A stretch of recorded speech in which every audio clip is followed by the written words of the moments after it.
memórias fantásticas das praias de Sofala, das tardes a jogar futebol lá na beira, lá na praia. Como disse, a escultura, quando aparece na obra pública ou alguém, a gente admira o que lá está, mas desconhece o processo, o que é que está por trás, qual é a motivação, o que é que aquele escultor ou aquele artista passou para chegar àquela fase. Inclusive, quando falei com o Presidente Chapo, naquela exposição, ele esteve a admirar o meu trabalho.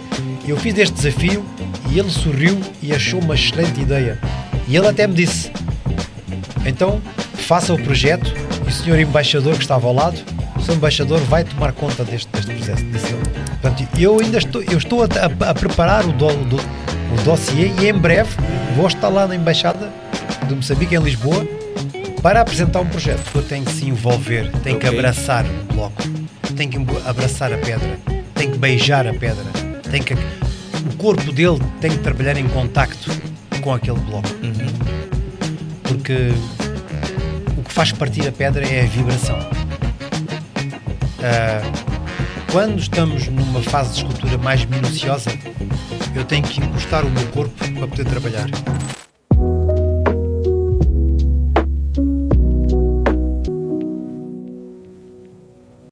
Ora viva, sejam todos muito bem-vindos ao 13º episódio do TVA Podcast. Hoje recebemos cá um convidado muito especial, um homem cuja história nos prova que a arte não nasce apenas do talento, nasce da disciplina, da coragem e da capacidade de olhar para aquilo que os outros não conseguem ver. Há pessoas que olham para um bloco e veem simplesmente um pedaço de pedra. O nosso convidado olha para este bloco e consegue imaginar uma obra de arte capaz de atravessar gerações. Nasceu em Moçambique, construiu a sua carreira em Portugal, participou de exposições nacionais e internacionais e tornou-se uma referência na escultura contemporânea. Mas hoje não queremos apenas falar de esculturas, queremos conhecer o homem, queremos perceber como nasce um artista, quais foram as suas dificuldades que enfrentou, como encontrou a sua identidade e de que forma a arte transformou a sua vida. Leonel, muito obrigado por ter aceito o nosso convite. É um enorme prazer receber-te aqui no TVA Podcast. Muito obrigado. Eu sou o Leonel dos Santos, o escultor, como vocês já sabem. Nasci na Beira, a minha identidade começa exatamente em Moçambique, na Beira, desde muito cedo, não é? Desde a minha infância. E pronto, e depois é a história toda até hoje. Exato. Sabes, Leonel, há uma coisa que sempre me chamou a atenção. Nós temos tido o hábito de conhecer as pessoas apenas pelo momento em que elas já venceram. Vemos uma escultura pronta, admiramos a sua beleza, tiramos várias fotografias, partilhamos nas redes sociais, mas depois raramente pensamos nas centenas de horas que o próprio artista passou sozinho a errar, a corrigir, a recomeçar o próprio trabalho. E acredito que essas coisas têm acontecido consigo no seu dia a dia, no seu trabalho. E hoje conhecemos o escultor, mas muito pouca gente conhece o Leonel antes da arte. Então o que nós queremos saber é quem era o Leonel antes de existir o escultor. É uma pergunta muito interessante que tem que ser sempre inserida num contexto. Portanto, o Leonel antes do escultor é exatamente aquele miúdo pequeno que a alcunha de família era passarinho, porque eu era muito pequeno e nunca parava quieto lá em Moçambique, e E esse processo começa exatamente lá. Quando me perguntam desde quando é que tu és escultor, eu disse, olha, sou escultor desde os meus 5 ou 6 anos de idade, porque tenho a memória das minhas primeiras figuras escultóricas são feitas com aquele matope, como se diz lá na beira, sim, o barro. com aquele barro, com aquele matope que eu tirava dos morros de Mochém e fazia uns patinhos, fazia a bicharada que tinha no quintal, o cão, o gato, o pato. Portanto, o processo começa aí. Portanto, eu vou crescendo sempre com uma vocação especial para as artes plásticas, não é? E a vida segue por outros caminhos todos, né? E acabei por desaguar na minha profissão muito mais tarde naquilo que eu faço. Claro que isto é tudo um processo, tal como disse, a escultura quando aparece na obra pública ou alguém, a gente admira o que lá está, mas desconhece o processo, o que é que está por trás, qual é a motivação, o que é que aquele escultor ou aquele artista passou para chegar àquela fase. Portanto, o meu processo começa sempre com uma ideia, a ideia passa para o desenho, eu desenho muito, desenho é muito importante, e no desenho faço todos os estudos que eu acho que sejam viáveis para pôr aquela escultura nas dimensões, nas 3 dimensões que eu preciso. Então, depois do desenho, vou escolher um bloco, normalmente eu trabalho pedra, o mármore, que é o mármore português, que eu gosto mais de trabalhar, e a partir daí é um mundo inteiro. Para mim é um mundo à volta. Referiu também nas horas que o artista passa sozinho. Normalmente eu, quando estou a trabalhar, ninguém quer estar ao pé de mim, né? Porque é um trabalho muito ruidoso, com muito pó, com muito barulho de máquina, com muita martelada. É um ambiente muito agreste, mesmo agressivo, e isto faz com que eu esteja muitas horas comigo próprio, né? Com proteção de auricular, proteção de óculos, não sei o quê. É quase como se fosse uma segunda ou terceira pele que eu tenho no corpo, é uma carapaça. Eu estou num mundo meu, e esse mundo é especial, é um mundo onde eu medito muito para poder trabalhar, ou seja, o trabalho é uma meditação constante. Chego a estar 6 a 8 horas, às vezes mais, agarrado a uma máquina, agarrado a um bloco, a trabalhar, a estudar, e esse bloco de pedra vai-me dando o seu feedback também. Exato. Embora eu esteja lá com uma ideia para fazer, às vezes o bloco mostra-me outros caminhos. O próprio bloco, a pedra comunica. Para mim um bloco de pedra é um ser vivo, não é um... É o seu melhor amigo. É o meu melhor amigo, não é um inerte, é um inerte. Muitas vezes eu vou às pedreiras mesmo e olho para um bloco e vejo formas, vejo figuras, vejo corpos, vejo, sendo a minha escultura figurativa, tem sempre uma figura lá dentro, não é?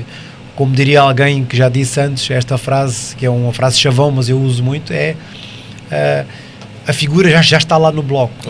O escultor só tira o excesso que lá está, e para revelar a figura que está lá escondida há milhares de anos, não é? Basicamente é isso, não é? Agora tenho já 2 questões. Primeiro, enquanto estava já a dar a sua breve introdução, falou que em algum momento, quando começou, nos seus 5, 6 anos, começou a fazer aquelas molduras de matope. O pessoal pode conhecer aí por barro, mas lá em Moçambique nós chamamos mesmo de matope. Até fazemos nossos carrinhos e tudo mais aí, de matope e tudo mais. Mas depois, como que era crescer em Moçambique naquela altura? Olha, no meu caso é assim, eu tive uma infância abençoada, porque eu nasci na Beira, mas a maior parte da minha infância foi ali no Tica. O Tica é uma referência para mim. E então os meus pais tinham propriedade ali, era uma zona muito forte, com cheias, com calor, com tudo, e toda a influência, isto é, eu absorvi muito daquela influência positiva, aquela conexão com a natureza, conexão de pés no chão, naquela terra quente, Exato. naquela terra barrenta. Exato. E isso para mim é quase um cordão umbilical. Por outro lado, em casa, eu sou o último dos 5 irmãos. E o meu pai era uma pessoa muito austera. E então ele não entrava muito nisso. Para ele isso não existia, essa coisa da arte. Portanto, eu nunca fui acariciado nem orientado para essa área. Portanto, como miúdo, era importante estudar a escola para ter uma profissão. Esta sensibilidade para as artes não existia na minha casa. Portanto, eu de certa forma fui crescendo engolindo isso. Portanto, fazia das minhas pequenas culturas a minha brincadeira, mas nunca passou disso em Moçambique. Mas claro, a conexão com a natureza está cá toda, né? Está cá toda, as memórias estão cá todas. Foi mais forte, podemos dizer Foi que o mais Leonel forte. também na sua família Completamente. Quebrou aquela barreira Completamente. que o pessoal já vinha com aquela mentalidade que nasceu, cresceu, estudou, formou, foi trabalhar. Exatamente. Então Exatamente. furou a bolha. Completamente. Mas depois como é que foi recebido? Olha, o início é sempre difícil, não é? Passei muitas dificuldades no início da minha carreira como artista, ou a querer afirmar como artista, muito difícil, porque quando algo é desconhecido, alguém jovem que aparece desconhecido, nunca é bem recebido. Exatamente. Nunca é bem recebido, porque há interesses instalados, aparece alguém que faz tremer o lugar de alguém, mesmo sem essa intenção. Pois é. Acabamos sempre por sofrer consequências disso, né? E quando cheguei a Portugal era uma sociedade muito atrasada, comparado com Moçambique, não tem nada a ver. Nós naquela altura, sem dúvida nenhuma. E pronto, e com essas dificuldades todas, não é? E todas as dificuldades todas. Mas depois, 5, 6 anos, teve uma infância muito tranquila, é o último filho de 5 irmãos. E quais são as memórias que mais guarda da tua infância, Leonel?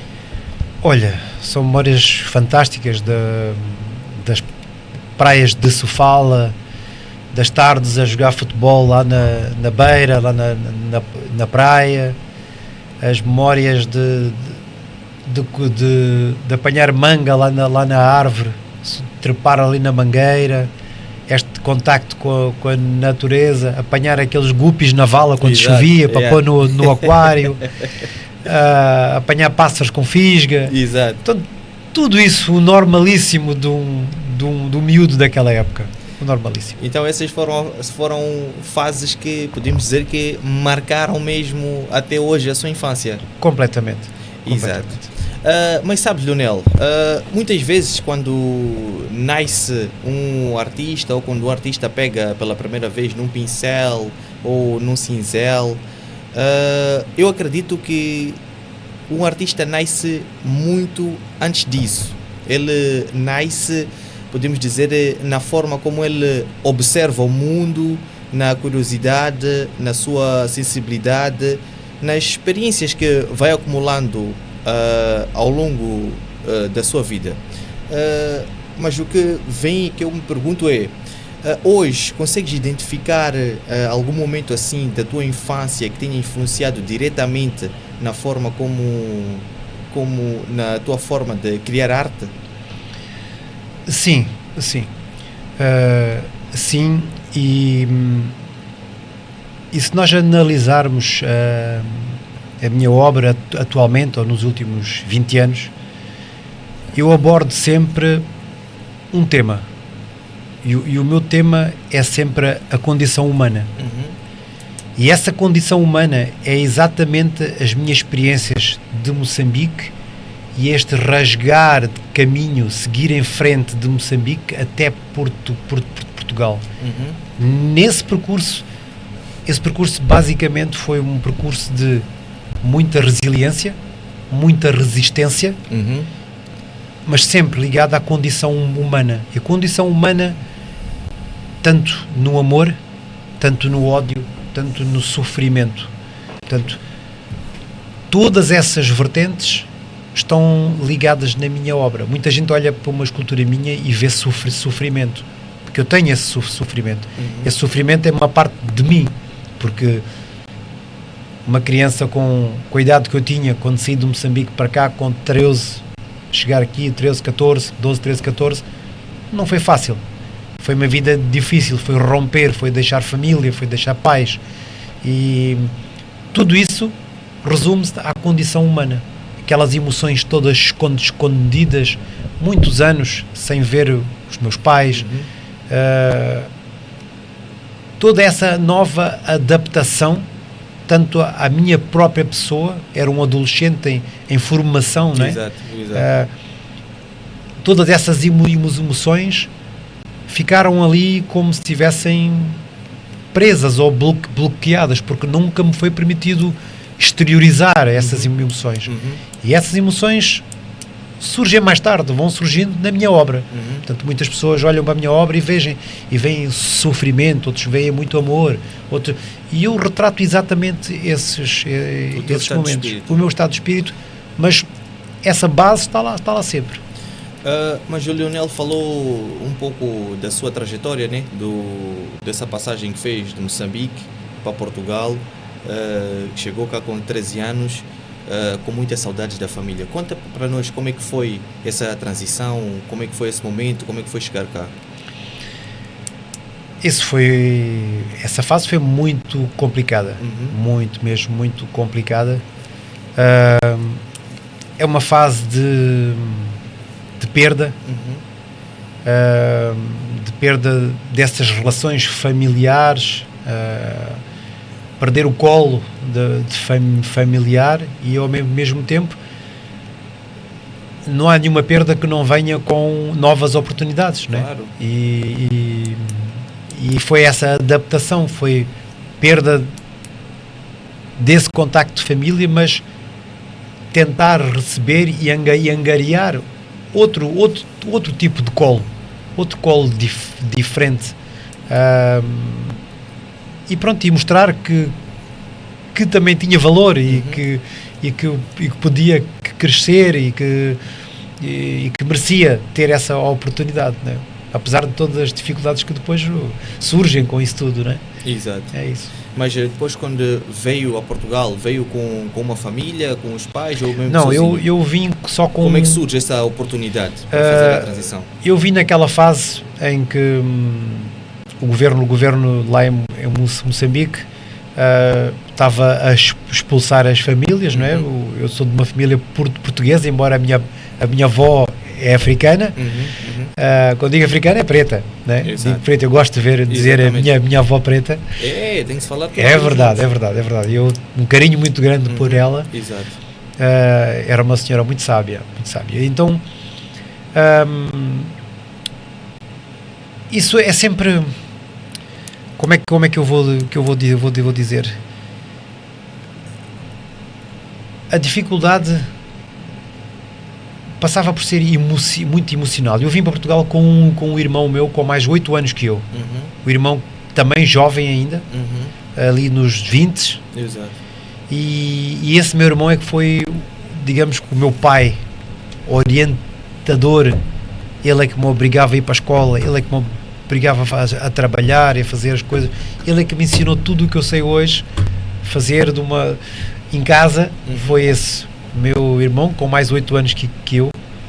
Ele também, que estava a passar uma fase também de adaptação, não é? E a nossa vida foi, nos primeiros anos, foi só com ele, portanto, cá em Portugal. Então vieram juntos? Sim. Para cá, para Portugal? Sim. E depois, quando chegaram aqui, qual foi o primeiro passo? Olha, o primeiro passo foi sermos recebidos pelas instituições que estavam a receber os refugiados que vinham de Moçambique naquela altura, e pronto, e fomos acolhidos pela Cruz Vermelha Portuguesa e pela Caritas, e pronto, e a vida seguiu por aí. Eu lembro-me da primeira refeição que eu comi em Portugal. Exato. Foi no aeroporto de Lisboa, logo às 9 da manhã, quando nós chegámos cá, e foi dado por um partido político, não foi por nenhuma instituição de caridade. Então foi uma sandes com um copo de café com leite. Foi a minha primeira refeição dada por um partido político que era o CDS na altura. Mas o que mais me deixa assim curioso é que nós já ouvimos várias histórias de Moçambique, né, que na altura tivemos esse período que foram dados todos um tempo necessário, que eram 24 horas, para abandonar o país. Só que agora o que me vem assim, o que me chama a curiosidade é, vamos lá, um rapazito, 13 anos, está com seu irmão com mais 8 anos, estão aí os dois, de repente tem que sair de Moçambique, tem que ir para Portugal. Descreve-nos como é que foi aquele momento, o que é que tu sentiste, Leonel? Olha, sinceramente, eu nem senti a coisa dessa forma, porque naquela altura havia uma anestesia geral, ou uma paralisia de toda a gente em geral. Havia um choque, as pessoas estavam em choque, e simplesmente as pessoas saíam. E a mim só, como se diz hoje, só me caiu a ficha quando já estava cá. Portanto, eu quando saí de Moçambique, eu despedi-me dos meus familiares no aeroporto da Beira. Para mim era como se fosse uma viagem e vinha no dia a seguir. Vou a Maputo. Exatamente. E volto vou já. Ali e já venho. Exato. Basicamente. Não é? Mas depois ao fim destas 10 horas de avião, quando aterrei aqui em Lisboa, quando saí no aeroporto de Lisboa, foi um choque. Foi um choque. Aí comecei a chorar, chorei bué, como se diz. Chorei mesmo muito. E pronto, e depois não havia nada a fazer, já estava cá, né? Era um dia de cada vez. E é preciso dizer outra coisa, naquele tempo não havia telemóveis. Exato. Não havia os celulares como hoje, podes ligar para a família, olha, cheguei bem, não. Tinhas que escrever uma carta, a carta durava um mês. Exato, para chegar, mais responder, mais um mês para cá. Portanto, tinhas que contar com 2 meses, não tinhas notícias de ninguém, não é? Podias telefonar numa cabine e aí não sei o que, uma coisa, ligar, né? Mas também isso não ia resultar, porque não havia dinheiro, porque era caro ligar, né? Naquela altura as coisas eram muito mais difíceis. Muito difíceis. Mas depois há uma outra parte na tua história que me fascinou um pouco, porque normalmente nós quando falamos de um artista, um escultor, associamos ao silêncio, à contemplação, à calma, mas antes de tudo isso, foste também um paraquedista. É verdade. Isso parece um pouco ambíguo, não é? Quase um paradoxo. Um homem habituado a saltar de aviões acaba por se dedicar a uma vida de arte que exige paciência quase infinita quando começamos a partir aquela pedra. Conta por nós como é que surgiu essa paixão pelo paraquedismo e como é que aconteceu essa mudança de ser um paraquedista para escultor. Olha, na verdade isto tem muito pouco de romântico. Sinceramente, se calhar nem disse isto a muitas pessoas, mas eu fui eu candidatei-me às tropas paraquedistas cá em Portugal. Sim? Eu candidatei-me, eu fui voluntário, ofereci-me. Não só porque eu sempre gostei de coisas físicas, eu sou um homem muito físico. Gosto de coisas radicais, mas também estava numa fase da vida muito complicada, em que era necessário eu próprio ter disciplina, em que era necessário eu garantir cama e mesa e roupa lavada. E naquela altura eu não conseguia garantir-me isso a mim próprio. Então o engajar-me numa tropa de elite, na altura foi a melhor solução que eu tive no momento. É claro que foi muito difícil, até tive um incidente lá, vi a morte muito perto,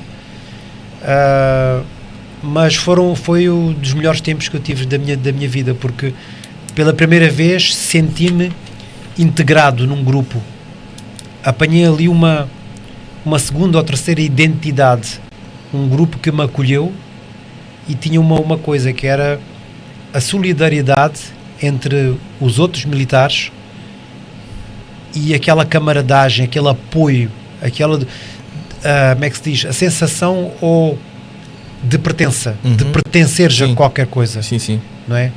Poderes dizer de peito inchado, eu sou militar do Corpo de Tropas Paraquedistas, era a elite na altura, ainda é, mas isto para mim foi de grande importância. Foi ter um sentido de pertença e ao mesmo tempo fazer tudo aquilo que nunca ninguém da minha família tinha feito, que também era uma forma de eu me mostrar, era uma forma de eu mostrar que estou vivo e sou corajoso e tenho essa garra pela vida, não é? E é isso. E claro, esta dureza que eu encontrei lá é exatamente essa dureza. Quando digo dureza, é dureza e disciplina. E essa disciplina segue-me até hoje. Eu sou uma pessoa muito disciplinada e o meu trabalho não teria alcançado o que eu alcancei até hoje sem essa disciplina. Exatamente. É fundamental. Sim. É fundamental. Mas durante a sua explanação aqui falou que em algum momento viu a morte de perto. Sim. Conta-nos como é que foi isso. Porque ser paraquedista não é brincadeira, não é para todos. Exato. É para alguns só. Exato. Mas houve assim algum momento específico durante o salto que alguma coisa correu mal? Sim. Eu tive um incidente grave em que estive hospitalizado e tudo. Parti ali uma zona dali do pé, fui operado e tudo 2 vezes. Ok. E acontece assim incidentes, coisas muito extremas que a gente fazia. Ok. E às vezes corria mal, não é? Mas até chegar o momento de um paraquedista ter a oportunidade de fazer o seu primeiro salto, qual é o processo? O processo é difícil e longo. É um processo de essa preparação antes de ser paraquedista. Não é fácil. Não é fácil. Não é fácil. É preciso ter coragem também, não é qualquer... Coragem e muito espírito de equipa, muito espírito de grupo, muita abnegação, não é? O lema lá é podemos não voltar, mas vamos. O lema é esse. Podemos não voltar, mas vamos. Mas depois e no seu primeiro salto, como é que foi? Como é que tu estavas? Naquele primeiro salto... Lembra-se onde é que foi? Sim, lembro-me. Aquele primeiro salto, quando se faz o primeiro salto de paraquedas, quando eu fiz o meu primeiro salto de paraquedas, é uma altura em que nós estamos altamente motivados e disciplinados. Naquele dia ninguém vacila. Ninguém vacila. Se alguém der uma ordem para matar, a gente mata. Se a gente ordem para matar-se a si próprio, a gente mata, porque o engajamento é tanto, porque nesse dia ninguém vacila.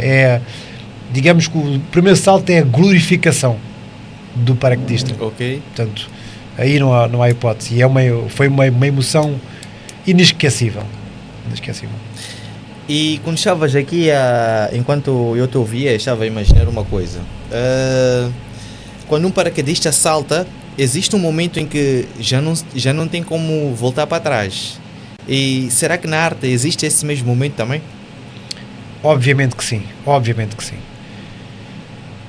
Entrados neste ambiente artístico que eu tenho, já não há como voltar atrás. Porque imagina quando eu pego num bloco de mármore e eu faço o primeiro corte. Há uma música do Cat Stevens que ele diz que a letra chama-se The First Cut is the Deepest. Portanto, o primeiro golpe é o mais difícil. O resto segue. O resto é deixar fluir. É impossível de parar quando eu começo. É como um rio. Tens um rio que corre ali. É impossível irmos lá com as mãos e tapar que aquela água não passa. Não, é impossível. É igual. Eu faço essa comparação, por quê? Porque no fundo tanto um salto como uma obra de arte exige muita confiança para nós começarmos. Num caso tu confias no paraquedas, no outro tu confias na tua visão. O que que tu aprendeste na vida militar que hoje utilizas dentro do teu ateliê, para além da disciplina?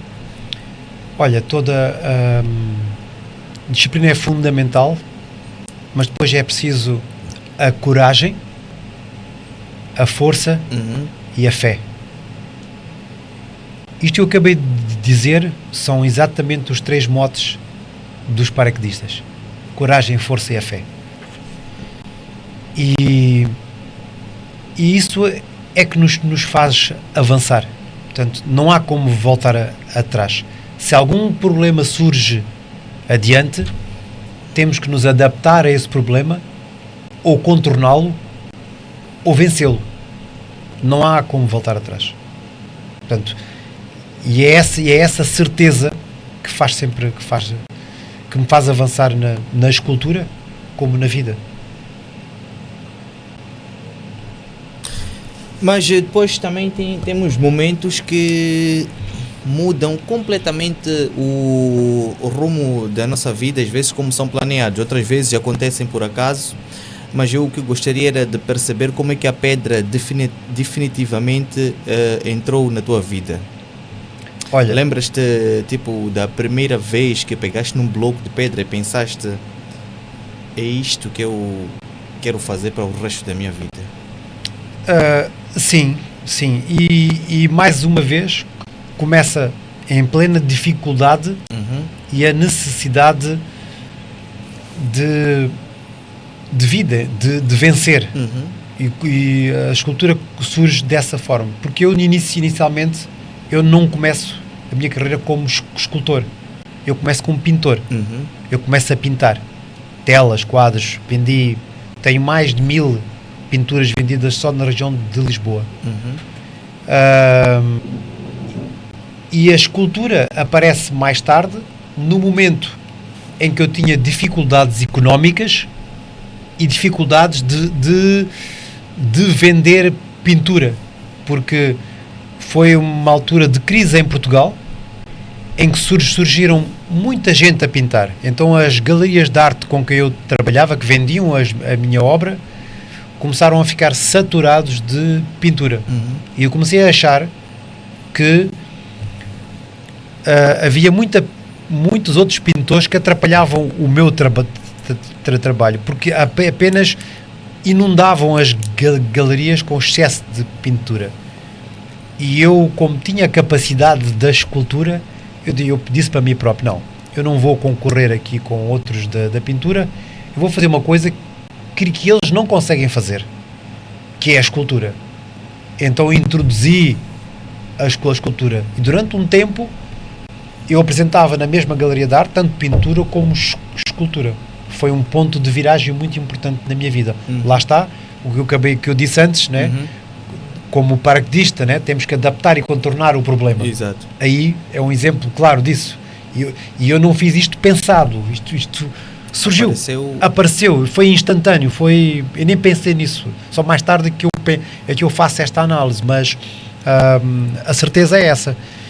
E cheguei a um ponto que já não fazia sentido, eu ia dizer não fazia sentido pintar, mas eu até hoje continuo a pintar, mas o meu forte do meu trabalho começou a ser a escultura, porque não tinha concorrência na escultura. É um trabalho que me envolvia muito mais, que puxava pelo meu ser mais íntimo. Exato. É a escultura, porque a pintura, quando uma pessoa está a pintar, isto o que eu vou dizer não é desvalorizar os pintores, que eu também me considero pintor, mas a pintura a tela está ali, o pintor está aqui, e o contacto é aquele pincel. Exato. Ou a espátula. Exato. Há um gap, há uma distância. Exato.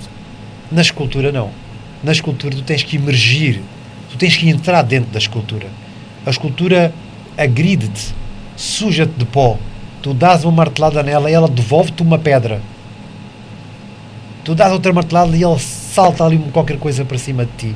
E tens que pegar nela. Se ela se cair no pé vai doer. E ela quase que cai, tens que agarrá-la, tens que fazer força, tens que carregar, tens que pegar na grua, transportar isto e aquilo.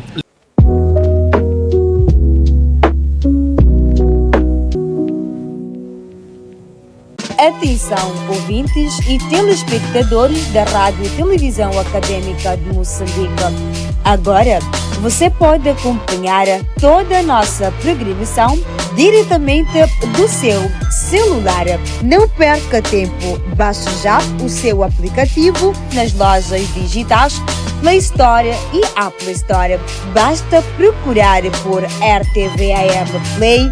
Você poderá acessar as suas músicas favoritas. Acompanhe os nossos programas informativos, educativos e culturais diretamente da palma da sua mão, a qualquer hora e em qualquer lugar. Siga as nossas plataformas digitais e tenha a RTVAM sempre consigo. Rádio Televisão Académica de Moçambique, o canal do conhecimento. As grandes transformações começam com uma ideia, e as grandes ideias encontram-se em Maputo. Nos dias 17 e 18 de agosto, a Universidade Albert Cipant apresenta Congresso Internacional de Ciências Políticas e Relações Internacionais 2026. 2 dias de debates e partilha de conhecimento sobre temas atuais como governação, democracia, políticas públicas, diplomacia e os desafios das relações internacionais. Um espaço de encontro entre académicos e investigadores, estudantes e especialistas nacionais e internacionais. Se procura conhecimento, networking, novas perspectivas sobre política e o mundo atual, o seu lugar é aqui. Para mais informações, acede ao nosso website www.uniac.ac.mz ou ligue para os números 86 54 24 811 ou 84 68 14 214. Congresso Internacional de Ciências Políticas e Relações Internacionais 2026. Porque o futuro não se espera, constrói-se. Patrocinado por Global Visa Protocols, Rádio e Televisão Académica de Moçambique, Eletrozone e Millennium BIM. UNIAC, 18 anos engajado no desenvolvimento científico. Mas queria aproveitar este momento, queria falar um pouco do nosso patrocinador Master, queria falar um pouco da Universidade Alberto Chipande, que é uma instituição de ensino superior em Moçambique, criada com o objetivo de formar profissionais qualificados e contribuir para o desenvolvimento socioeconómico do país. A universidade aposta em áreas de gestão, ciências sociais, direito, educação, medicina e outras formações técnicas, preparando estudantes não só a nível académico, mas também com uma visão prática voltada ao mercado do trabalho. Se tu gostarias de te inscrever em nossa instituição, entra no nosso site ou pode-se dirigir à nossa sede, que está na Beira. Temos também delegações em Pemba e em Maputo. Então, UNIAC, engajada no desenvolvimento profissional.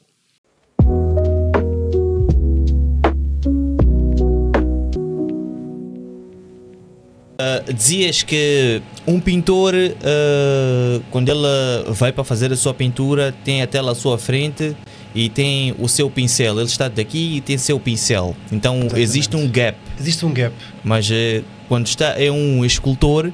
É diferente. O escultor tem que se envolver, tem que abraçar o bloco, tem que abraçar a pedra, tem que beijar a pedra, o corpo dele tem que trabalhar em contacto com aquele bloco.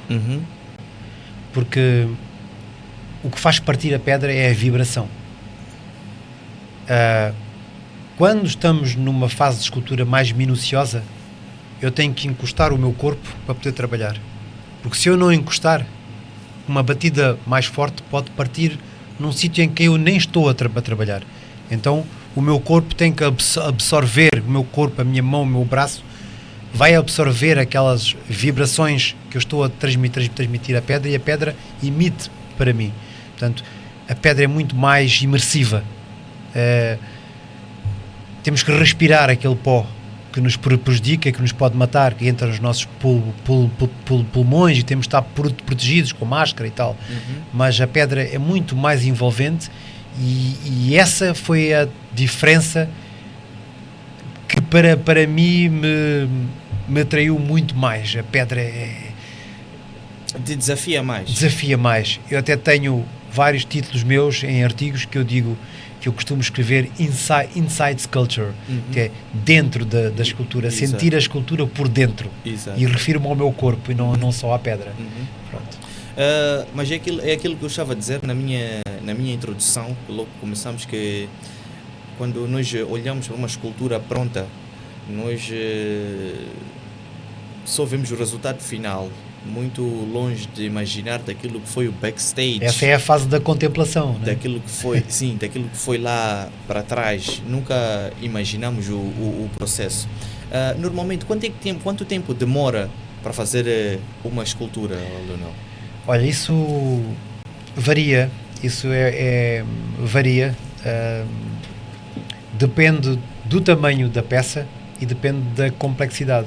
Portanto, há peças que eu faço numa semana, peças pequenas, e as peças médias que eu trabalho normalmente são peças com entre 1 metro, 1,20 m, é a minha peça média. Depois já há peças de tamanho de um homem, com 2 metros, com 3, com 4, tenho uma escultura com 6,5 metros. Tudo depende da complexidade, mas normalmente nunca menos, uma peça média dessas é um mês de trabalho diário. Um mês de trabalho, consegue entregar uma peça com todos os detalhes, bem entregue. É. E depois, o que é mais difícil para ti? É a parte física ou a parte emocional? Olha, eu sou uma pessoa muito espiritual e também muito emocional, mas também tenho aquela minha vertente dura,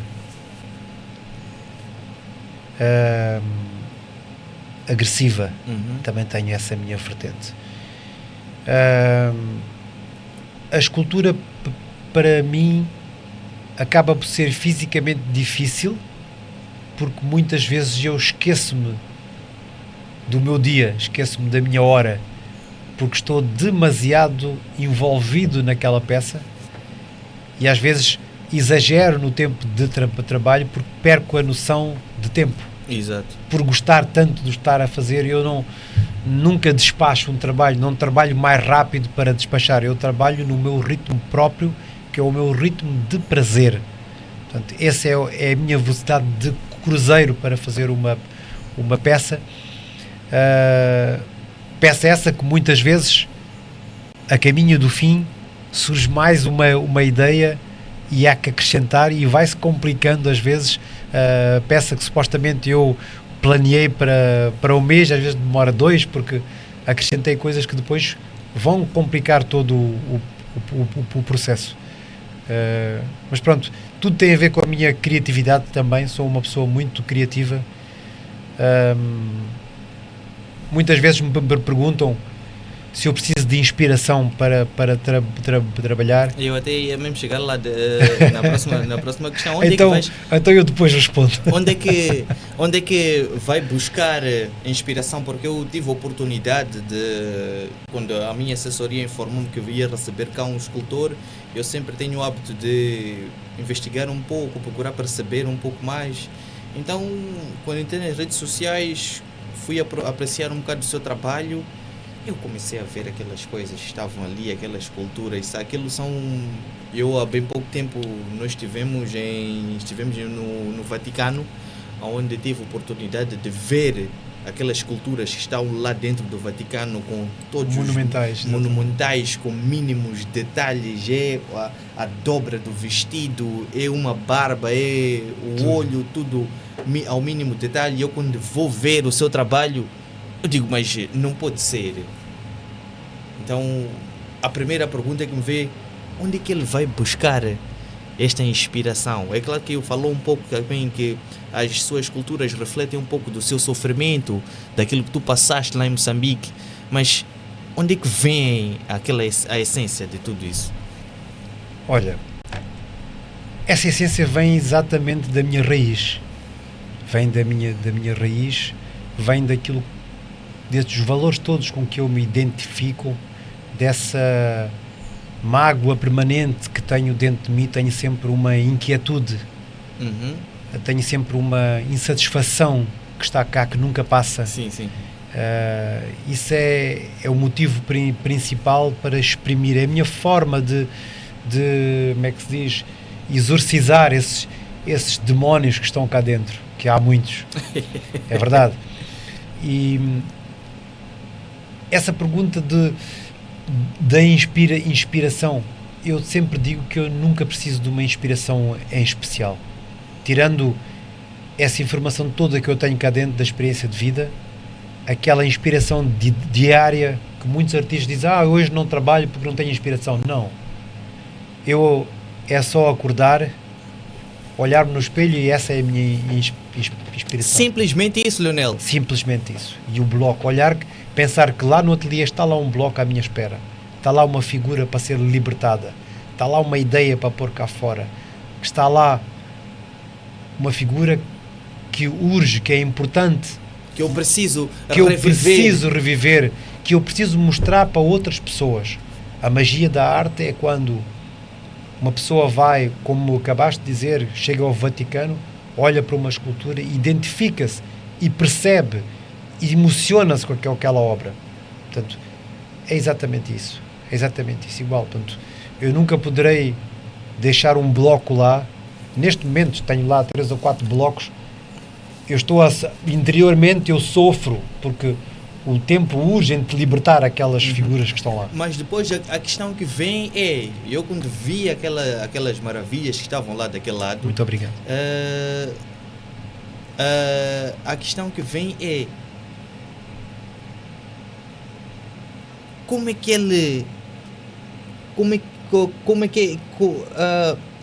ele sonha, será que ele dorme, quando está a dormir sonha que não, tenho um bloco ali e preciso de fazer isso? É uma pergunta muito, muito interessante e particular para mim. Eu às vezes até tenho medo de mim próprio. Eu às vezes tenho receio que o meu cérebro um dia bloqueia e que fique paralisado a todos os níveis, porque o meu cérebro está sempre a produzir ideias. Mesmo quando estou na rua, olho para uma árvore que está-me a dar ideias, olho para uma pessoa, olho para um abraço de um casal, de idosos, de um jovem, tudo. Eu vivo aqui neste mundo como se fosse uma esponja. E vou absorvendo, como uma esponja, tu molhas ali uma bacia e ele chupa aquela água toda. Certo. Eu estou na rua, estou no mundo, estou no meu ecossistema, mas estou a absorver isso tudo à volta. Portanto, isso tudo é o tal rio que eu falei que vai passar ali na minha obra. É exatamente isso. Leonel, há momentos, podemos dizer assim que há uma frase muito bonita do Michelangelo que diz que a escultura já está dentro da pedra. Eu só apenas retiro o excesso, já tinhas dito aqui. E eu sempre achei essa ideia extraordinária. Também sentes que a escultura já existe dentro da pedra, mesmo antes de trabalhar, ou isto é apenas uma metáfora? Não, isso é mesmo verdade. Isso é mesmo verdade. Só quem toca uma pedra, só quem trabalha a pedra é que sente isso. E as figuras estão lá, mais do que as figuras, porque estão lá até emoções, até as nossas próprias emoções do cotidiano, do dia a dia estão lá. E quando estamos ali a tirar esse excesso da pedra, a revelar uma figura ou um conjunto de figuras ou formas, também vem dali mensagem, vem essas emoções que também saem lá desse mesmo bloco. É isso. Mas é uma pergunta também que sempre faço. há pessoas que dedicam a vida àquilo que fazem. Há quem trabalhe para ganhar a vida, mas há quem encontra uma missão. E olhando para o teu percurso, eu fico com a sensação de que a escultura nunca foi apenas uma profissão. O que representa para ti hoje uma escultura? Olha, isso é verdade. A escultura, para mim, sendo a minha profissão, é o meu ganha-pão, eu vivo disto, com todos os altos e baixos, e positivos e negativos que há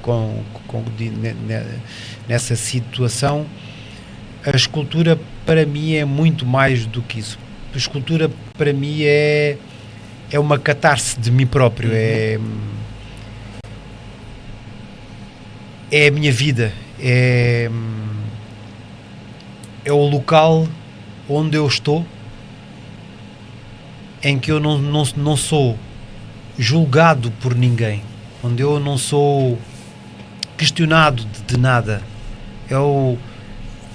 Digamos que é o mar onde está um peixe, e o peixe anda livremente nesse mar. Apesar de que um artista tem sempre o risco, porque o artista está sempre a ser analisado, está sempre a ser criticado, Exato. E temos de ter estar preparados para isso. Mas no meu local de trabalho, naquele momento que eu estou a esculpir, sou eu e aquele bloco de pedra só. Mas depois já tiveste assim um trabalho que tu começaste com uma ideia, mas quando terminaste, foste terminar com algo totalmente diferente? Totalmente não, mas já acabaram em coisas diferentes. Isso já aconteceu. Mas conta-nos como é que foi, assim, o que é que aconteceu durante o percurso? Olha, por exemplo, estar a carregar uma escultura para uma exposição, várias peças, e no momento de carregar há uma peça que caiu e partiu. Já aconteceu isso. Ali no próprio dia em que não dá para substituir, caiu uma escultura e partiu no meio. Aquela escultura ficou lá, já não foi para a exposição, mas nos dias a seguir foi... Mas eu, quando me referia neste ponto, me referia tipo no sentido de começares um trabalho de uma escultura com uma ideia. Quero fazer uma escultura para uma determinada posição ou coisa. Sim. Mas durante o processo disse, não, esta ideia que eu estou a ver, ela combina mais assim. Não, isso não acontece. Então é daquelas que quando começa o trabalho já não tem volta. Se é aquela ideia, é aquela mesmo. Não, isto é um bocado, outra vez, é como nos paraquedistas. A missão tem que ser cumprida. Exato. Não é? E a missão está lá. Podemos dar todas as voltas, mas a missão está lá. É aquela. Não há volta a dar. Exato. E eu, quando passo o desenho para um bloco para trabalhar, é aquele desenho. Pode não ter, imagina, por exemplo, uma figura tem um braço na cabeça. Eu posso mudar, eu posso pôr o braço no ombro, o braço na barriga, mas a peça está lá, a essência da peça vai estar lá. Mas depois, há alguma escultura tua que tem um significado assim pessoal e que tu nunca venderias? Qual é? Muitas. Tenho muitas esculturas que foram vendidas, que se eu pudesse não as vendia, e se eu pudesse voltava a comprá-las, se os donos as quisessem vender, porque são esculturas que falam tanto do meu íntimo que ficava quase impossível de livrar-me delas, né? Porque há aqui um aspecto muito importante. Cada escultura que eu faço é um filho. É como um filho. E eu preciso saber onde estão os filhos. É como um pai que tem vários filhos e cada filho foi para cada canto do mundo. Exato. Mas o pai tem que saber que aquele filho está em Sydney, o outro está nos Estados Unidos ali, o outro está no Japão. O pai tem que saber desses filhos. Exato. E eu preciso de um tempo também para conviver com os meus filhos, que são as minhas esculturas. Portanto, eu não consigo, por exemplo, fazer uma escultura hoje e vender amanhã. já aconteceu isso e o meu corpo não reage bem a isso. Uma vez fiquei doente até. É assim? Sim. Talvez sejam os tais demónios que eu falei há pouco. Aconteceu uma vez, já aconteceu mais de uma vez, mas essa vez foi especial, que eu estava a fazer uma escultura no meu ateliê e apareceu uma escultura grande, tinha para aí 1,80 m, linda. Era assim um corpo feminino com umas asas e a escultura não estava pronta, estava a meio da escultura e chegou lá um senhor e gostou muito do que eu estava a fazer e disse que queria comprar. Assim como estava? Como estava, eu disse, olha, não vendo ainda, porque a escultura não está pronta, ainda preciso aqui mais 20 dias, 20 tal dias. E ele diz, não faz mal, eu pago já, diga-me o preço, eu pago e depois venho buscar. Eu disse, não precisa pagar, eu posso, quando estiver pronto, eu ligo para si, depois a gente voltamos a falar. Exato. Nem comprometi que vendia. Acabei a escultura e fiz a asneira de telefonar para o senhor no mesmo dia. Olha, a escultura está pronta, não sei o quê. E ele disse logo, então, amanhã entregue uma escultura que eu quero, a escultura que amanhã, sem falta aqui. Tinha essa urgência. E eu entreguei a escultura, o homem, fiz lá, tratámos do negócio e tal. E eu, um dia depois, fiquei de cama, febre, doente mesmo. E senti falta daquela escultura. É como se tivessem-me arrancado uma parte do corpo. Ok. E acabou por, financeiramente não me compensou o dano que me fez emocionalmente, não é? E funcionou contra mim, portanto não... Mas depois, quando tem feito assim os seus trabalhos, quando tem terminado as suas esculturas, há um período assim, há um ritual que o Leonel tem.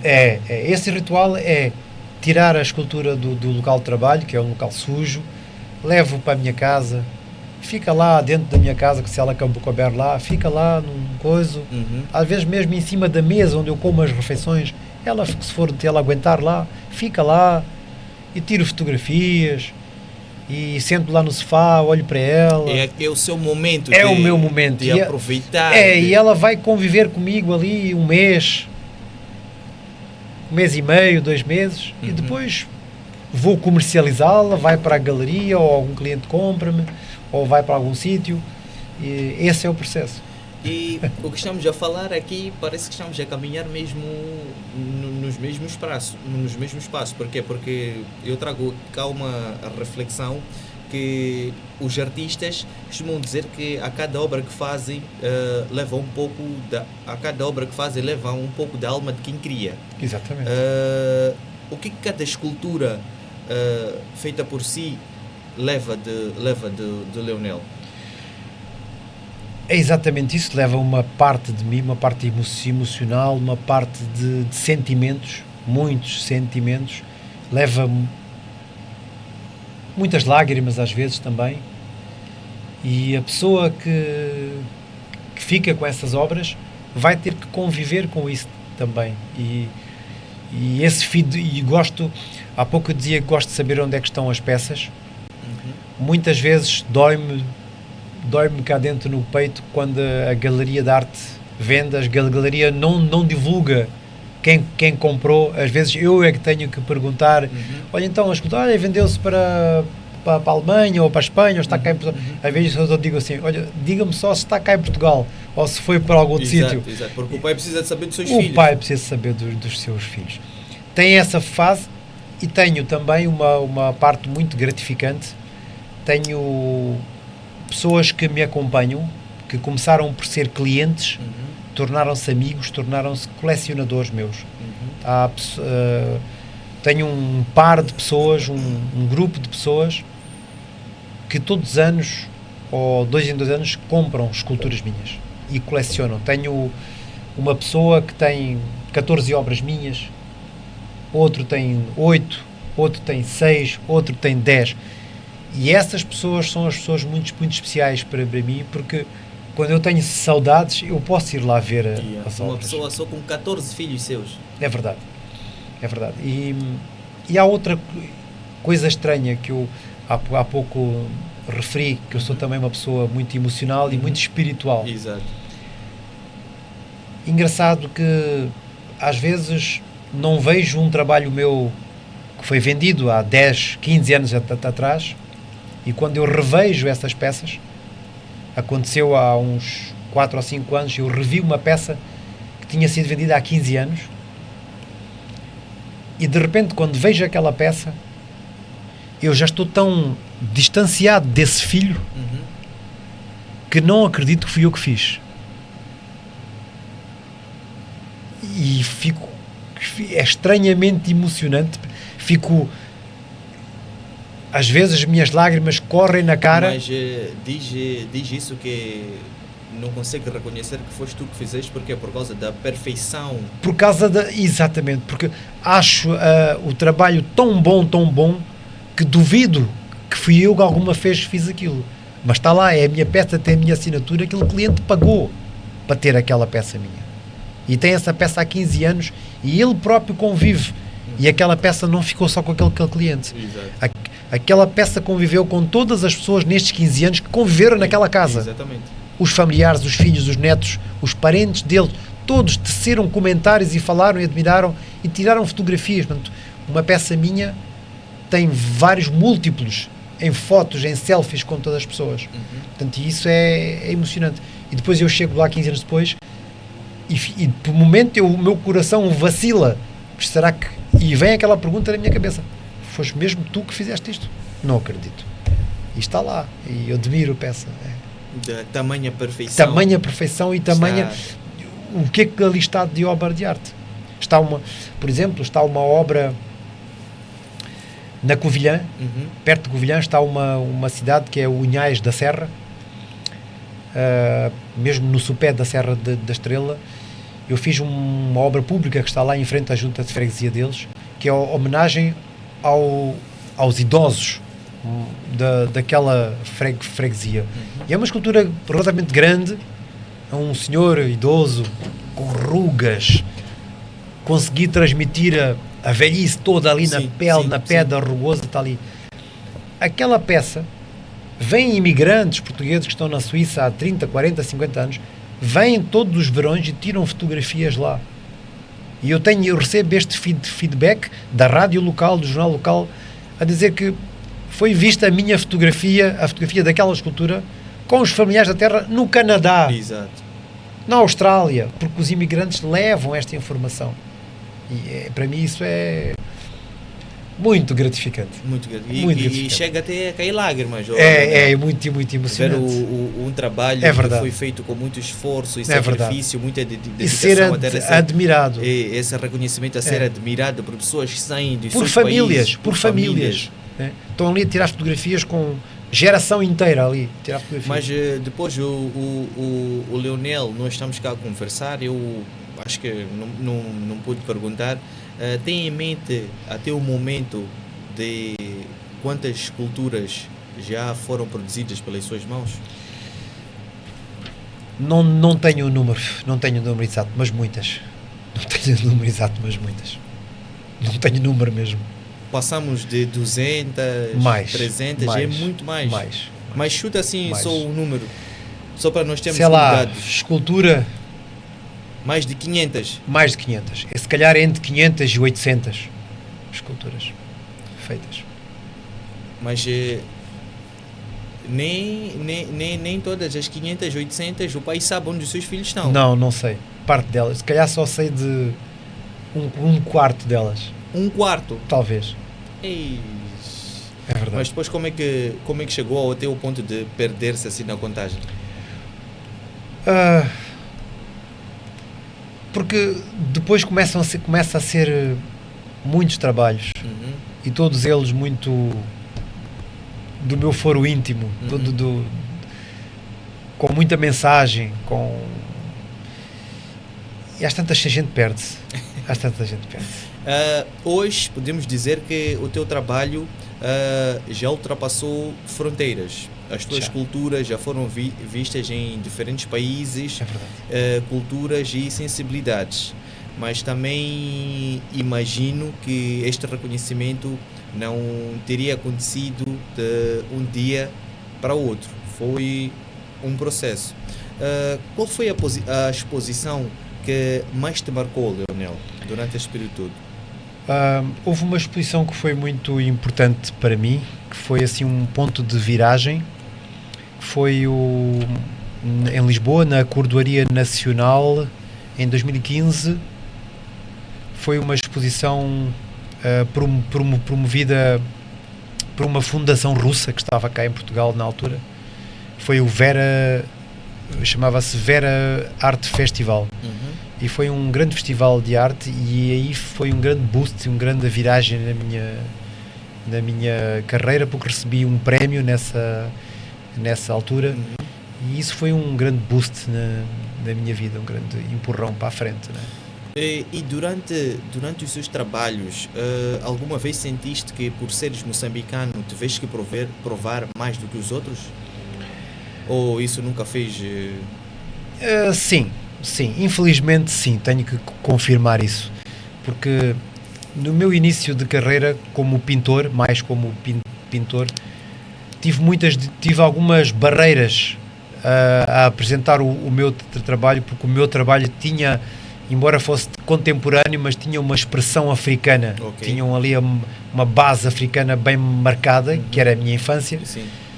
Coisa que não era muito bem recebida nas galerias de artes que eu queria participar, porque infelizmente, não só em Portugal, mas internacionalmente, há uma necessidade ou uma limitação dos agentes culturais de acantonarem-nos, dizer, este é pintura africana, aquele é pintura etnográfica, aquele é pintura arte contemporânea, o outro é pintura nu, não sei o quê, e isso limita muito.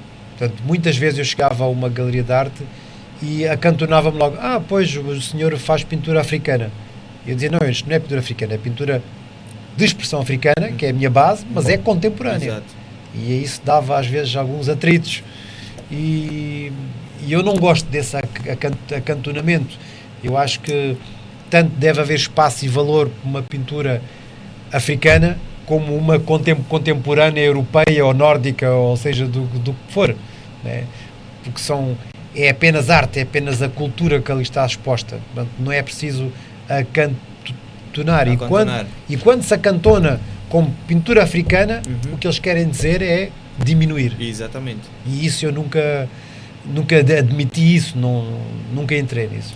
Mas como é que tu conseguiste depois quebrar essa barreira quando tiveste esse tipo de situações?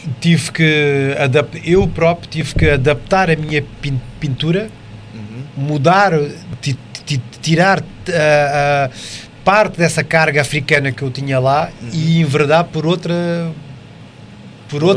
caminhos, mas sem perder a minha identidade, porque a minha identidade é marcante. Portanto, qualquer pessoa que conhece o meu trabalho reconhece o meu trabalho em qualquer sítio, é destacado dos outros, porque cada um tem a sua identidade, não é? Então podemos dizer que nos dias de hoje está mais virado para o lado da pintura contemporânea. Contemporânea, exatamente. Mas perdeu a essência africana, ou ainda deixa um está toque sempre só para lá. ter o seu...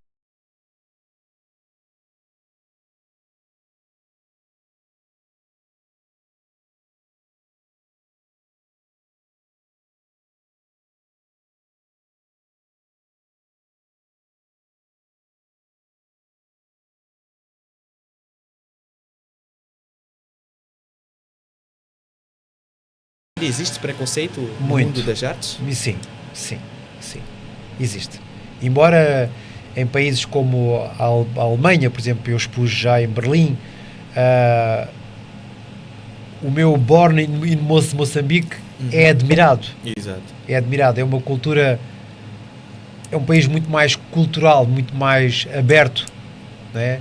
Então, mais desenvolvido, e a abordagem é totalmente diferente, não é? Ok. Leonel, o sucesso muda o artista, ou seja, o reconhecimento altera a forma de criar, ou nem por isso? No meu caso, não. Eu trabalho da mesma forma como se fosse um principiante, apenas com mais experiência só.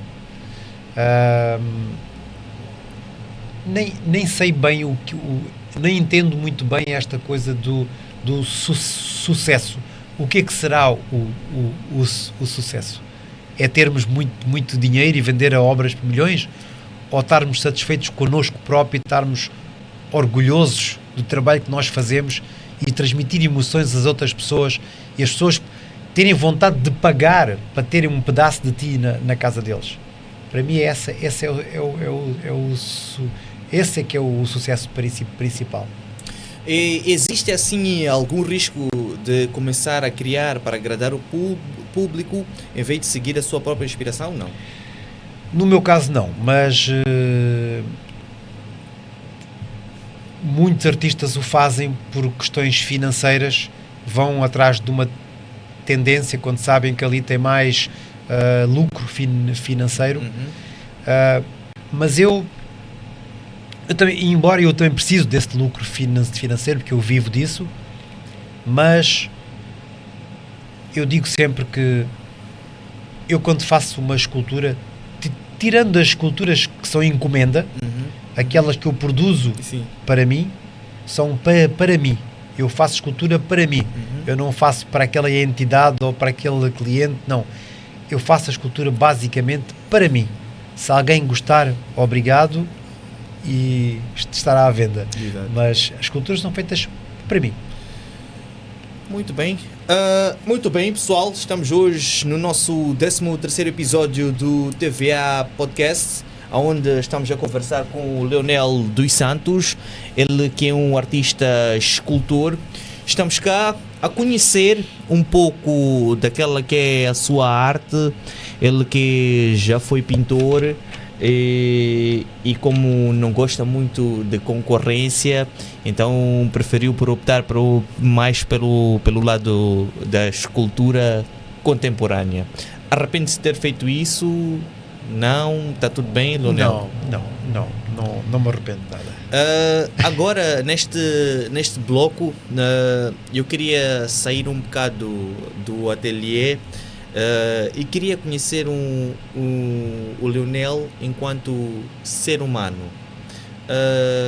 Não é todos os dias temos cá um artista, um escultor que trabalha com a sua imaginação, com a sua visão.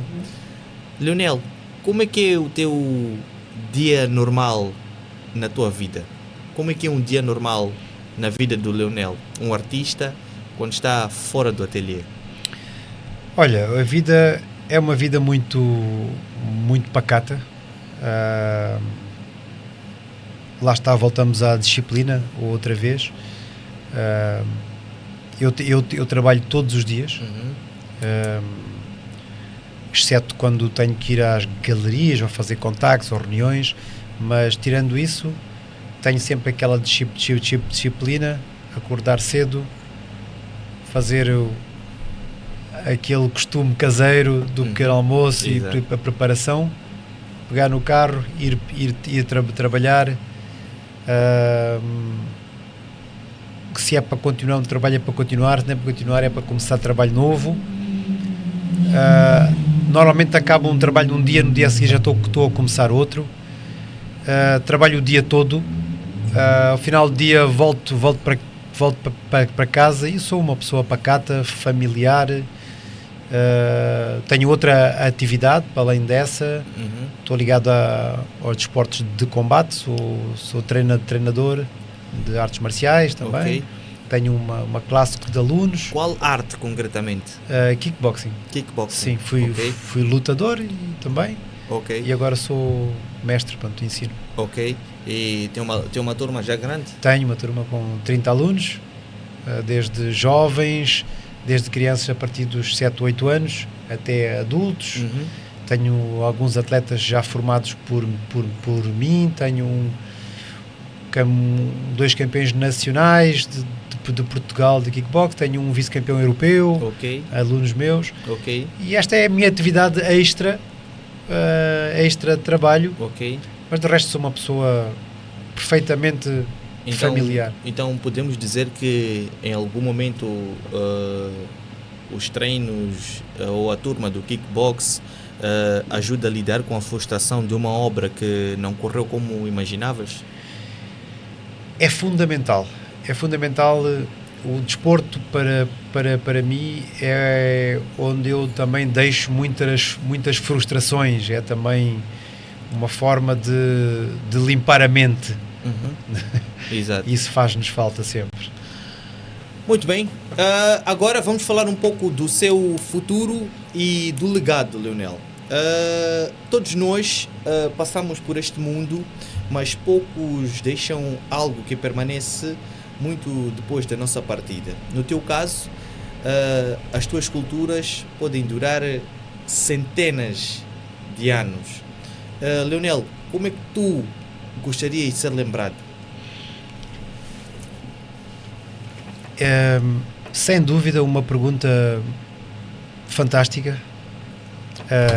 Obviamente que essa questão passa-me pela cabeça muitas vezes. Obviamente que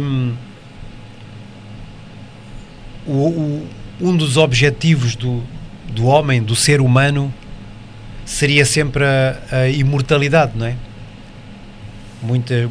Até muitos cientistas trabalham sobre essa tese, né, de sermos imortais, do ser humano como imortal. Ora, eu penso que nas artes,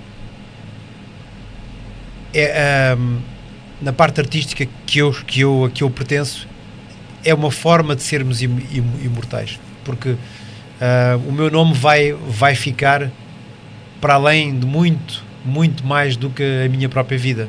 Não é? Tenho obras em praças públicas com a minha assinatura. Alguém um dia, daqui a 200 anos, alguém há de estar lá a ler quem é este indivíduo. E gostaria de ser lembrado simplesmente como aquele moçambicano que fez este trabalho e que ainda hoje toca corações e emoções das pessoas. Mais nada. Mas o que ainda te falta para realizar? Isso ainda falta muito. Não seja assim, pessoal. Ainda falta muito. Não tenho nenhuma aspiração.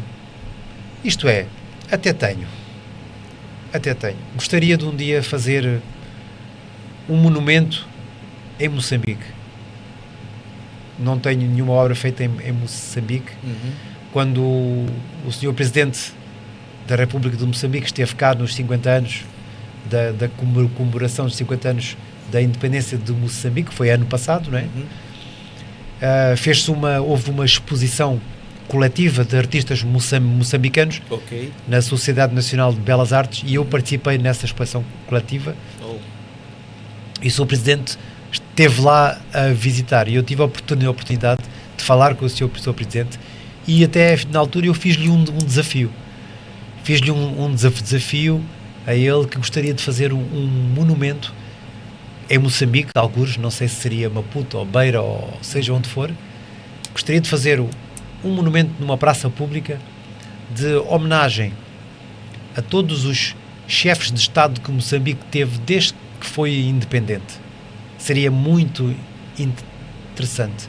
Gostaria de fazer um monumento com estátuas no mínimo em tamanho real ou talvez de tamanho maior.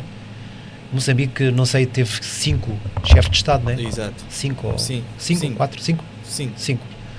E gostaria de fazer todos eles como se eles estivessem a conversar, todos amigos uns dos outros. Como se eles estivessem a conversar, mas a caminhar em um movimento ao lado uns dos outros.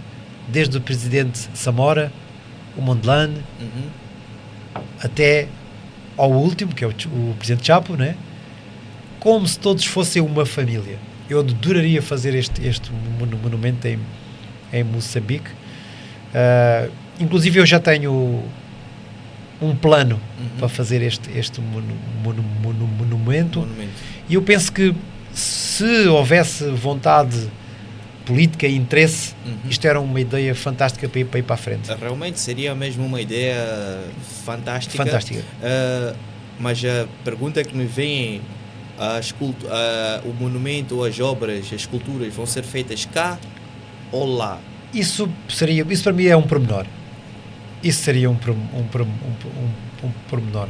Ok. Podia fazer lá, podia fazer cá. Isso seria um pormenor. Mas depois, o Leonel já está cá desde os seus 13 anos. De certeza que neste período que já teve a oportunidade de ir várias vezes a Moçambique. Sim, sim. E tem algum contacto assim que mantém com a comunidade das artes lá de Moçambique, de jovens artistas moçambicanos? Tenho alguns, não muitos, como eu desejaria. Às vezes as comunidades artísticas estão um bocado fechadas também. Mas sim, tenho contato com alguns artistas moçambicanos, muitos deles que eu conheci nesta exposição em que eu participei sobre os 50 anos de Moçambique. Estavam representados alguns deles. E como é que faz o processo de avaliação das artes em Moçambique? Olha, eu sempre tive a ideia, e tenho a certeza, isto é um facto, não é uma questão. Os moçambicanos em geral são pessoas muito criativas. É impossível ir a Moçambique e não ver arte, porque a arte em Moçambique está em todo lado. Aliás, já estive quase nos 4 cantos do mundo e realmente Moçambique artisticamente é uma potência. Posso mesmo dizer isso. Então, não valorizada, mas é uma potência. Então podemos dizer que é possível viver de arte em Moçambique? Essa é uma questão para se fazer aos artistas que estão em Moçambique a viver. Mas visto que tem muito potencial. Muita gente conhecida lá, próxima a si, que mantém os seus contatos. Sim. Achas que é possível viver? É possível. É possível. Com sacrifício, com resiliência, com muita disciplina, sim. E o que é que falta para Moçambique tornar-se uma potência? Artisticamente? Artisticamente. Olha, por exemplo, criação de espaços culturais, mas espaços culturais num nível alto. Por exemplo, Maputo não tem um museu de arte contemporânea. Não tem. Faz falta. Muitas pessoas, se calhar um político vai dizer, ou algum político da oposição vai dizer, mas há coisas fundamentais em Moçambique, há fazer estradas, fazer aquilo. Mas pode-se fazer as duas coisas ao mesmo tempo. Não se pode parar um país culturalmente só porque temos que fazer estrada. Todo o processo tem que seguir de mãos dadas. E isso é muito importante. Por exemplo, nesta minha ideia de criar um monumento em homenagem ao chefe de Estado de Moçambique nestes 50 anos de independência, isso seria um marco muito importante. Isso seria uma afirmação mundial de Moçambique como país. Outros chefes de Estado em visita haviam de tirar fotografias lá, iam de ver aquele monumento, ia contar uma história de 50 anos de independência, de luta armada contra o colonialismo. Isso havia de estar tudo naquele monumento.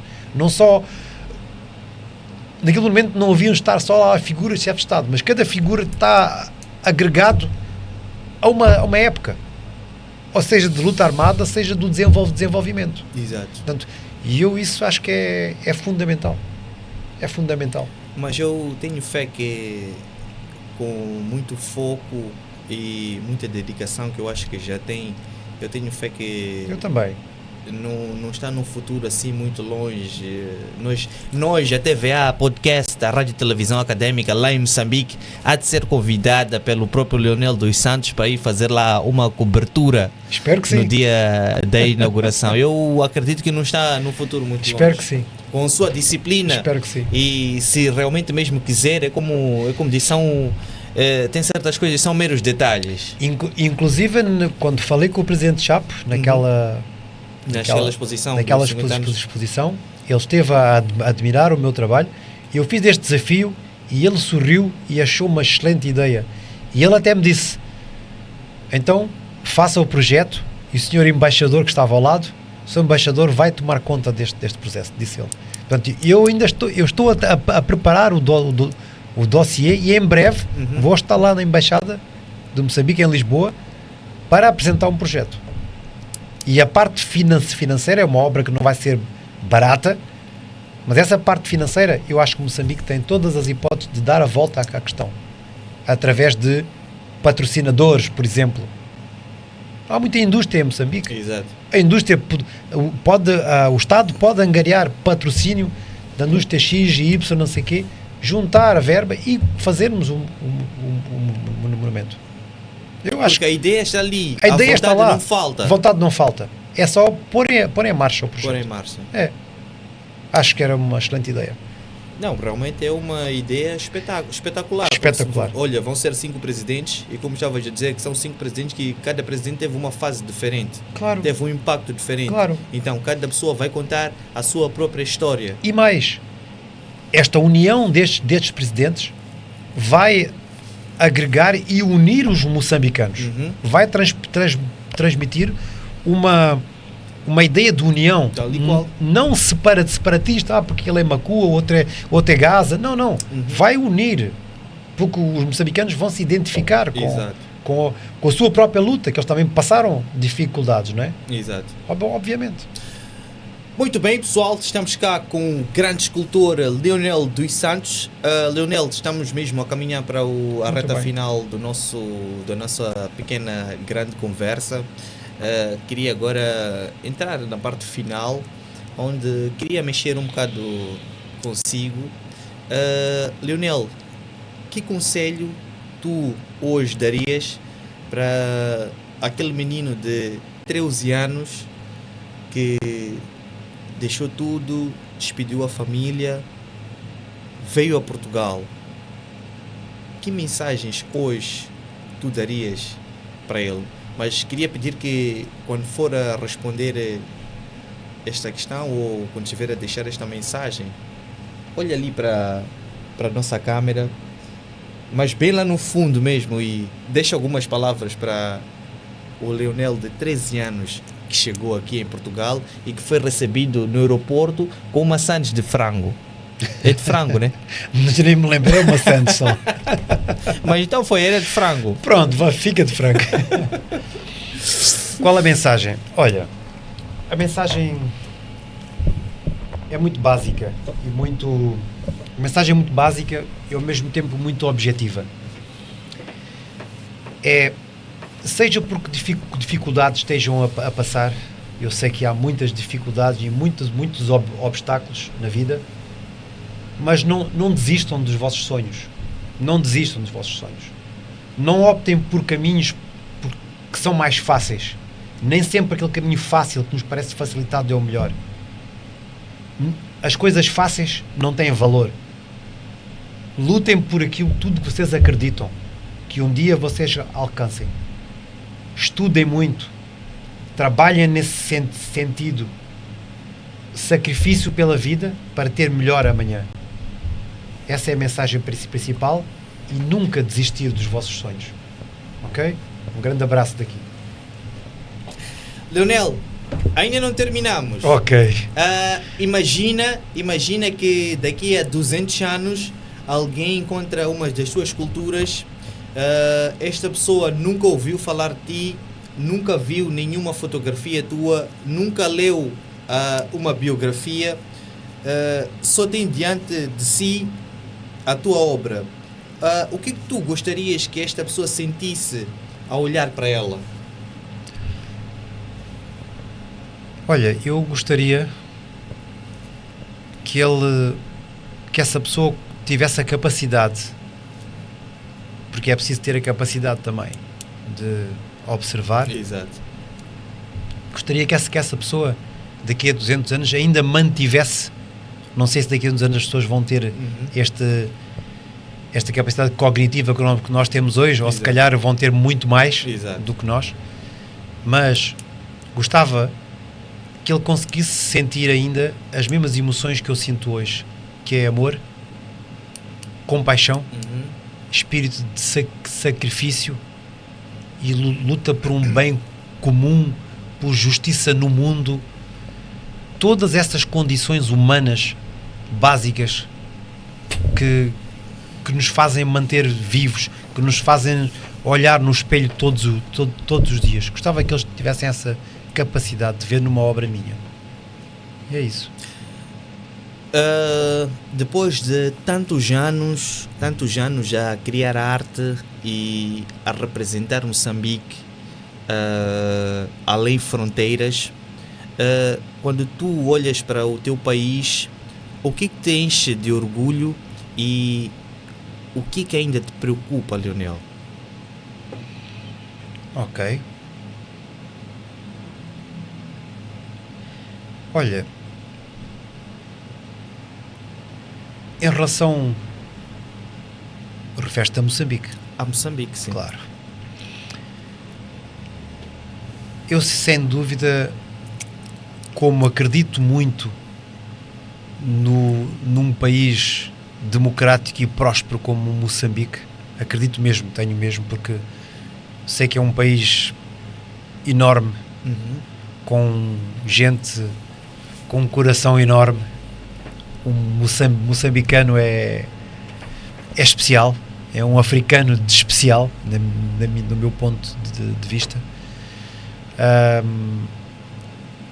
Gostaria que, e é isso que eu espero de Moçambique, é que Moçambique se despregue das amarras do passado e consiga progredir. E sei que neste momento há uma camada jovem de políticos, gente que saiu das universidades, que está muito bem preparada. Há outra camada de gente que está espalhada aí pela Europa e pelo mundo. E essa gente que está na diáspora também faz muita falta para influenciar e empurrar os que estão lá. Empurrar, quando digo empurrar, é no sentido do progresso. E espero que todos os moçambicanos possam ter melhores condições de vida, que possam criar os seus filhos em paz,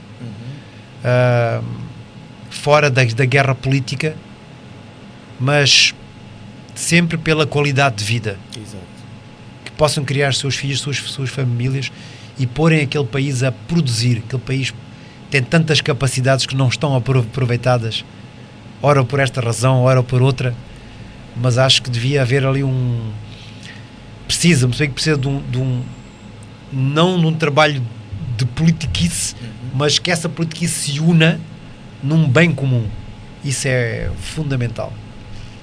Então, isso é o que mais te preocupa? É o mais que me preocupa. E o que te deixa mais orgulhoso? O que me deixa orgulhoso é gente jovem, como vejo o Presidente Chapo, cheio de vontade, cheio de coisas. Espero que ele consiga seguir com as ideias dele e pôr em prática. E vocês que estão aqui numa rádio académica, isto é o quê? Isto é um sinal, isto é uma planta que está a crescer. E isso é positivo. É positivo. E as últimas considerações, Leonel, mesmo para terminar? As últimas considerações. Olha, agradecer esta conversa maravilhosa que tive aqui com o Patel. As perguntas que ele me fez, muito interessantes, perguntas muito inteligentes, fizeram-me focar e às vezes falar de coisas que nem eu próprio já me lembrava, e eu agradeço muito isso. Estarei sempre ao dispor para qualquer coisa que vocês pretendam de mim. E pronto, tenho muito orgulho de ser moçambicano, um orgulho enorme mesmo. Posso estar aqui muitos anos, 40, 50 anos, mas a minha raiz está lá. Sempre a representar a bandeira. Sempre. Aliás, tenho uma bandeira enorme lá em casa. Minha bandeira enorme lá em casa. Nós também, só que ainda não pusemos aqui porque ainda estamos à procura de melhor espaço. Muito bem, Leonel, muito obrigado. Eu só queria agradecer pelo seu tempo. Eu que agradeço. Agradecer por esta conversa. Hoje percebemos que o escultor não trabalha só apenas com pedra. Não.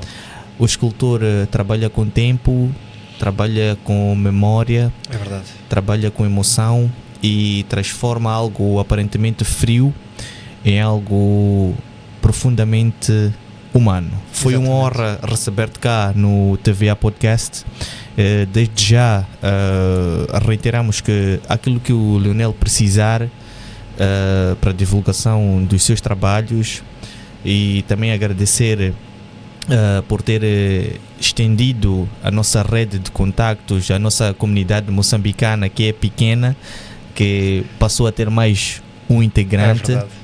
E só quero mesmo agradecer pela tua presença. Aquilo Muito que tu obrigado. precisares, o TVA Podcast, a Rádio e Televisão Académica de Moçambique estará sempre de portas abertas Muito obrigado. para si. E chegamos a mais um final do episódio. Esse foi o nosso 13º episódio.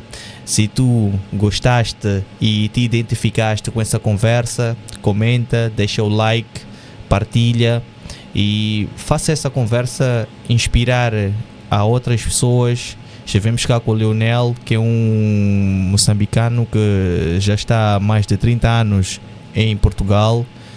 E hoje esteve cá, contou um bocado da sua história. E se tu gostaste e te identificaste, deixa o teu like, partilha. E eu sou o Seid Patel. Até uma próxima oportunidade. Até lá. Muito Tchau. obrigado.